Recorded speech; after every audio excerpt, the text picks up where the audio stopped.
আসসালামু আলাইকুম, সবাইকে স্বাগত জানাচ্ছি। আমি পাভেল। আজকে আমরা ক্যালকুলাসের আরো কিছু প্রবলেম নিয়ে আলোচনা করব। তো শুরুতে একটা কথা বলি, সেটা হচ্ছে এখানে একটা সূত্র দেখতে পাচ্ছেন আপনারা, যে limit x tends to 0 f of x plus h minus f of x divided by h।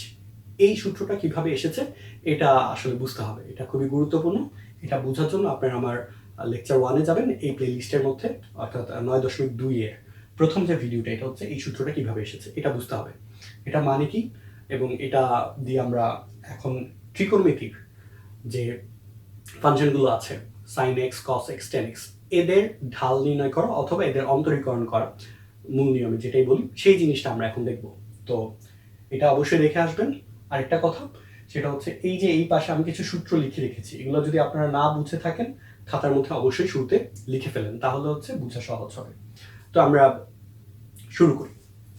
আমরা আজকে যে ট্রিগোনোমেট্রিক ফাংশনের ঢাল নির্ণয় করব, অর্থাৎ মূল নিয়মে অন্তরীকরণ করব, সেটা হচ্ছে সাইন এক্স। সো আমাদের ফাংশন বা এফ অফ এক্স হচ্ছে সাইন এক্স। আমার এই সূত্রের মধ্যে একটা জিনিস দরকার, f of x plus h. তো সেটা হবে sine of x plus H.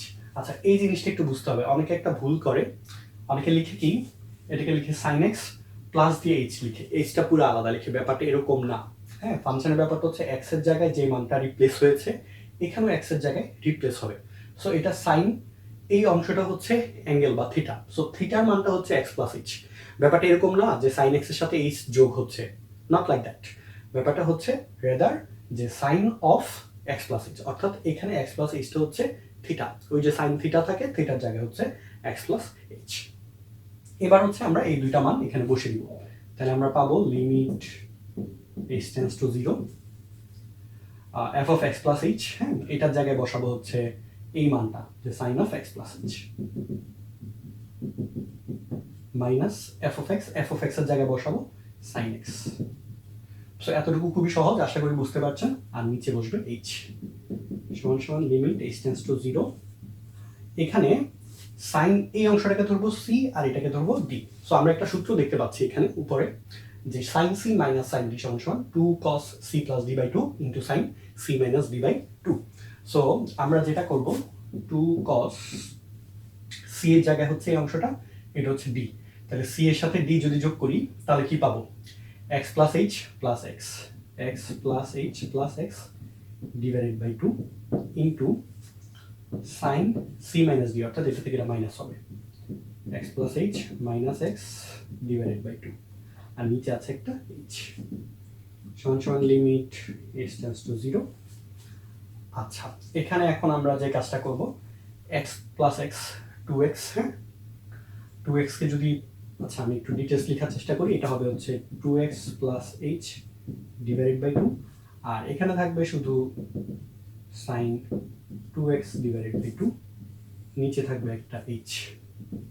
আশা করি এটা খুব সহজ, বুঝতে পেরেছেন। x এর সাথে x যোগ করেছি 2x, আর এখানে x, সরি এখানে ভুল হয়েছে একটা, x থেকে x ক্যান্সেল আউট হবে, থাকবে হচ্ছে শুধু h, হ্যাঁ h by 2।